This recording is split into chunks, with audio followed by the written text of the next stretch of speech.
आशिक़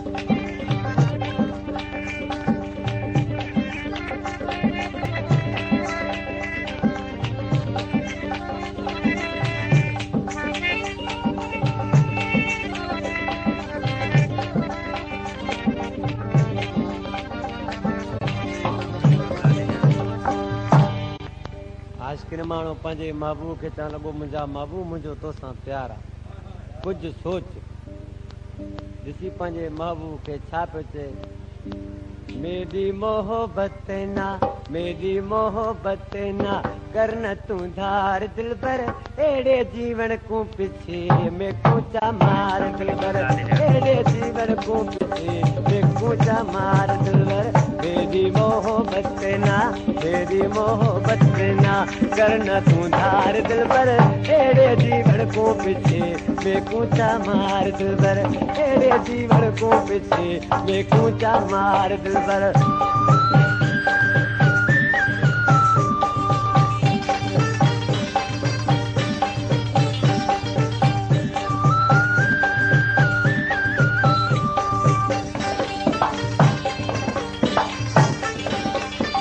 मैं कुमारे सी जानी मैं तो शहीद दिसा,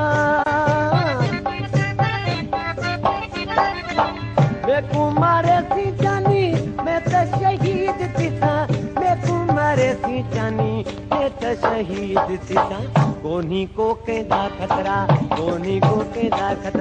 ते नाले प्यार दिल पर एड़े जीवन को पीछे में कूचा मार Proprietor Tawakali Bozda Dilyar Mo कूचा मार दिल पर, मेरी मोहब्बत ना करना तू धार दिल पर, एड़े जीवन को पीछे में कूचा मार दिल पर, एड़े जीवन को पीछे में कूचा मार दिल पर।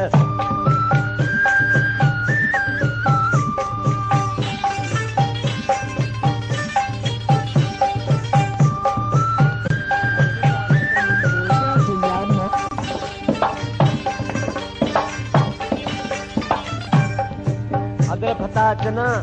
आशिक़ माण्हू ॾिसी छा पियो चए, अब्दुल फता चंद जेको आहे मुंहिंजो दोस्त आहे, 12 खां ही सऊदी अरब में रहंदो आहे। आशिक़ माण्हू ॾिसी छा थो चए,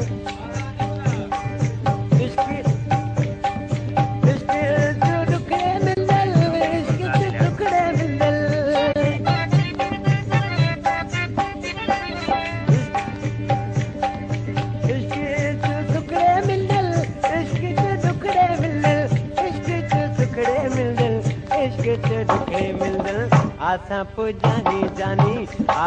जानी तू ही सरदार दिलबर, एड़े जीवन को पीछे में कूचा मार दिलबर,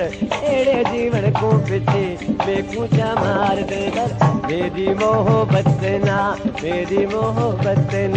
करन तू धार दिलबर, एड़े जीवन को पीछे में कूचा मार दिलबर, एड़े जीवन को पीछे में कूचा मार।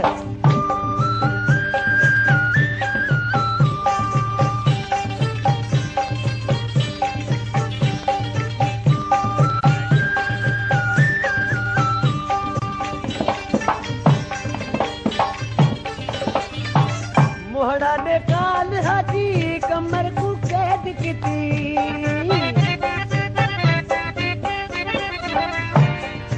हाजी कमर जेको आहे सऊदी अरब में जिते में रहे थो, ही मुंहिंजो परपुट शागिर्द आहे दोस्तो। ॾिसी छा पियो चए, हाजी कमर को मोड़ा दे काल हाजी कमर को कैद की थी, मोड़ा दे काल हाजी कमर को कैद की थी, जिसकानी डोही तेरा माफी दे यार दिल पर, एड़े जीवन को पीछे में कूचा मार दिल पर, जीवन को पीछे में कूचा मार दिल पर, मेरी मोहब्बत ना करना तू धार दिल पर, एड़े जीवन को पीछे में कूचा मार दिल पर, एड़े जीवन को पीछे में कूचा मार दिल।